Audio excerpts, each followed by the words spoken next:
Gemini said, I just don't see it. And the other thing too, it's like, Max is big. Like, people are like, Conor's going to come in there and have a size advantage. I'm like, no, he's not. Max Holloway is 6'1". Max Holloway is as tall as me. Max Holloway is big. He's a big. Script starred Imon James. And here's the other thing too that we haven't even thought about. Like, what if Max gets a taste of 170 and is like, fuck, I'm not going back. Like, you know, do I think he could fight his way to win the title at welterweight? I think he'd have a better chance at winning the title at 155. Mm-hmm. But who wouldn't tune in to see a Max Holloway, Carlos Prates? Who wouldn't tune in to see a Max Holloway, Jack Della Maddalena, even though he's training with him? I'm just saying, like, there's matchups at 170 that would be a lot of fun for Max. Mm-hmm. Is Conor a true welterweight? I don't think so. But nonetheless, I think that it's like, there's so much speculation on what if Conor does this, this, and this. I'm like, well, you guys got to remember, Max can do all of that and counter all of that and has an answer for all of those things. This might not be the return of McGregor. This might be the end of McGregor. That remains to be seen. Anticipation for the impending clash featuring Conor McGregor and Max Holloway has reached an absolute fever pitch, permeating every corner of the combat sports community. Hardcore analysts and weekend viewers alike are eagerly crossing days off the calendar, thrilled by the prospect of two bona fide icons sharing the octagon, as both combatants dial in their preparations for what promises to be a monumental chapter in mixed martial arts history. Pundits are throwing out incredibly varied forecasts. A vocal segment of the audience firmly believes the Irishman's devastating knockout force and legendary sniper-like striking will secure the triumph. Conversely, a massive contingent wagers on the Hawaiian's blistering output and seemingly impenetrable chin. Yet, the solitary, undeniable truth remaining is that all these hypotheses evaporate the moment the referee steps back and the initial strikes are thrown. That is pulling you back. Most people will say, Conor, relax. Enjoy yourself. Enjoy the fruits of your labor. My most relaxed state is in there. My most state of freedom is making it at the wall. I yearn for competition. At the core of it, I do this for fun. This is fun to me. To get in, compete against another able-bodied in a live event, ignite the passion of the fans and the entire ecosystem around the fight game. I enjoy it. I get great pleasure out of it. We are constantly catching glimpses of his sparring sessions alongside Jack Della Maddalena, and it is startling how much larger he appears in comparison. I look at my rest period that I've had, whereas I look at other competitors in the space, including my opponent. I feel a lot more fresher than these opponents. I have had my time of rest. You know, I feel I am coming into my prime now. My prime is, I'm only entering my prime, and now and forever. So that is... To truly grasp the mentality of the former double champion, you need to recognize what fundamentally separates him from his peers in this brutal profession. While the vast majority of athletes endure grueling camps while searching for motivation to endure another agonizing battle, this superstar operates on a different wavelength entirely. The intense scrutiny and physical peril that typically crush an ordinary competitor are exactly what bring him a profound sense of peace. That unique psychological trait explains why a wealthy, heavily decorated veteran who is recovering from a severe limb fracture feels compelled to return to the fray. The octagon was never a hurdle to overcome. It is simply where he belongs. Despite earning generational wealth and capturing historic accolades, the desire to compete remains thoroughly woven into his DNA. It's going to be a demolition. It's going to be an absolute demolition. I know the damage he's taken. I know I will just have to touch him. And after that, it will be clinical. So, to win alone is not just enough. It must be spectacular, and that it will be.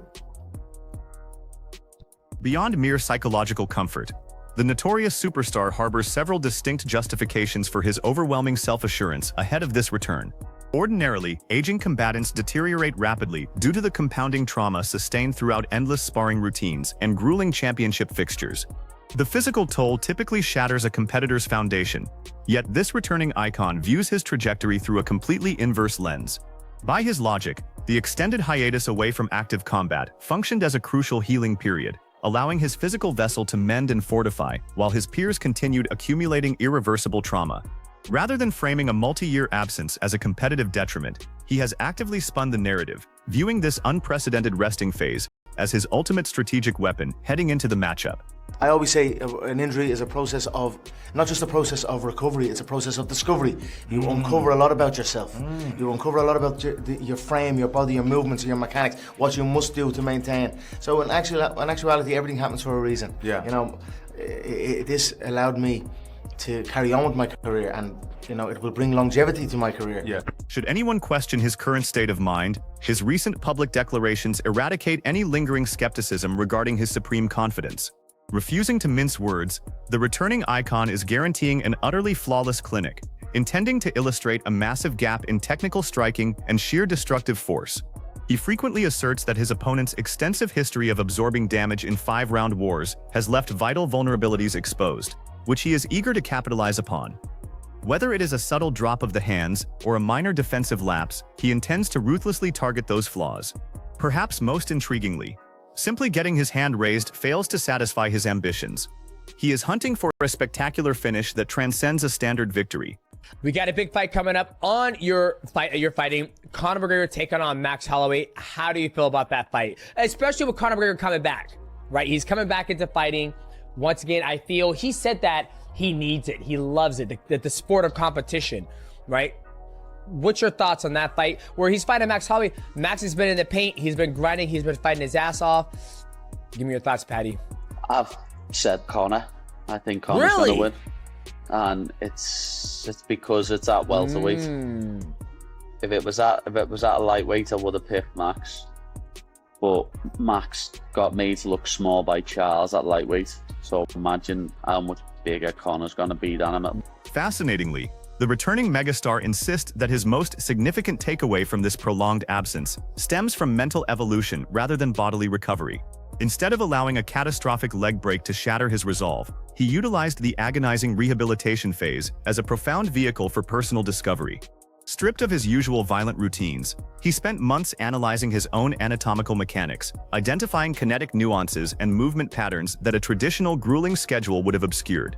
According to his camp, this rigorous period of introspection and biomechanical study has molded him into an exponentially more intelligent tactician. He expects this profound self-awareness to yield massive dividends immediately, laying a fortified foundation for the remainder of his fighting tenure. Naturally, his self-belief represents merely a fraction of the overarching pre-fight discourse, as fellow roster members eagerly pitch their analytical perspectives. Surprisingly, a considerable chunk of professional peers are siding against the betting odds. Paddy Pimblett stands out among this demographic, arguing that contesting this bout at a heavier weight class tilts the scales toward the Irishman. While the Scouser readily acknowledges the Hawaiian's battle-tested grit and legendary cardiovascular endurance against elite contenders, he ultimately suspects that raw muscle mass will dictate the outcome.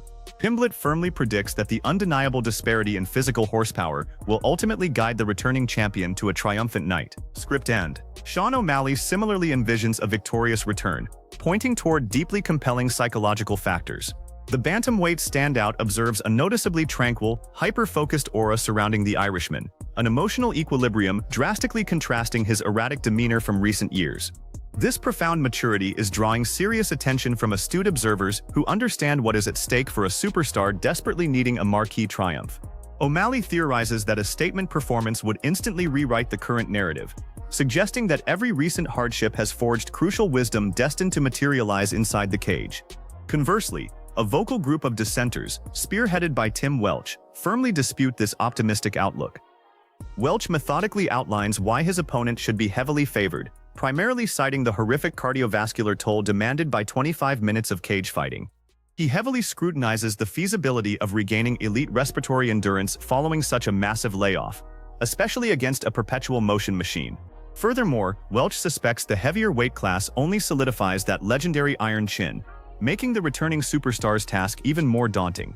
Ultimately, he characterizes this matchup as an unnecessarily dangerous gamble, suggesting far more manageable comeback opponents existed, rather than testing the waters against a historically proven marathon fighter.